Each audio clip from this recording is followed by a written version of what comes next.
Okay, so the next device is orifice meter naman. Okay, orifice meter. Now, for ordinary installations in a process plant, the venturi meter has several disadvantages. It occupies considerable space and it's very expensive.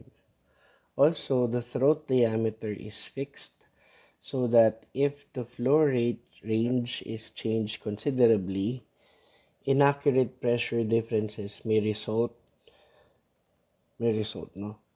The orifice meter overcomes these objections, but at the price of a much larger permanent head or power loss.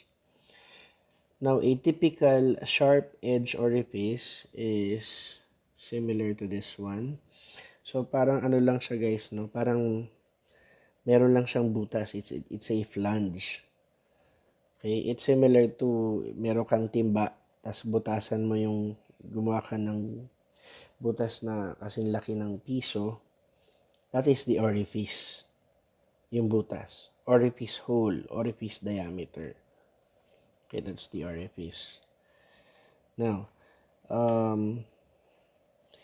machined and drilled plate having a hole diameter d sub 0 or d sub o is mounted between two flanges in a pipe of diameter d sub 1. Okay, so this is your d sub 0 and this is your d sub 1. Okay, the exact position of the two taps are somewhat arbitrary, and in one type of meter the taps are installed about one pipe diameter upstream and 0.3 to 0.8 pipe diameter downstream. Well, basically, these are the taps. Then, nakalagay na dyan yung mga manometers. Okay? So, similarly, yung formula ng orifice diameter is kapareho ng formula ng venturimeter. Okay? So, as you can see, they are the same. This one and this one. Now, this equation is for, of course, for compressible gases. Okay? Now, for us to be able to easily identify or know how to use this particular equation, then let us solve this particular problem. Okay, a sharp edge orifice having a diameter. So, problem.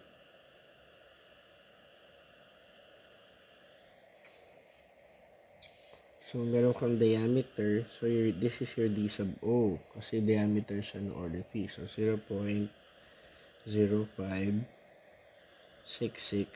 meters. Is installed in A. So, you have your D sub 1. So, this is equivalent to 0.1541 meters. Through which oil having a density of 878. So, the density of oil flowing inside is 878 kilograms per cubic meter. And the viscosity, so we're given also the viscosity is equivalent to 4.1 centipoise. The measured pressure is given, so your delta P is given, that's 93.2 kilopascal.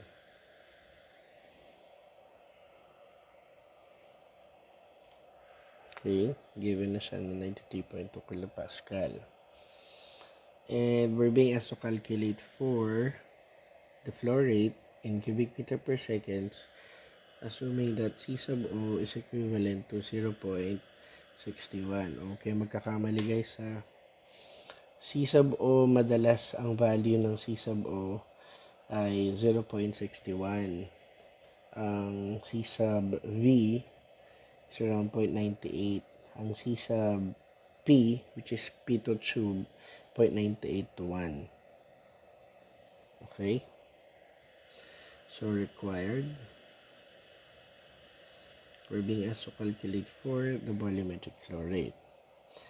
So, gagawin nyo lang is directly substitute all the needed values into our equation where V sub O is equivalent to C sub O over the square root of 1 minus the quantity D sub O all over D sub 1 quantity raised to the 4th power multiplied by the square root of 2 times P sub 1 minus P sub 2 divided by its density.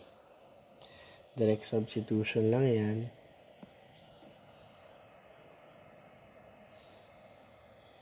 Okay. Then, lalabas your V sub O or the velocity at the orifice is 8.97 meters per second. Okay. Calculate the volumetric flow rate. So, we have V sub O multiplied by pi D sub O squared all over 4. The answer is equivalent to 0.02257 meters per meter cube per second.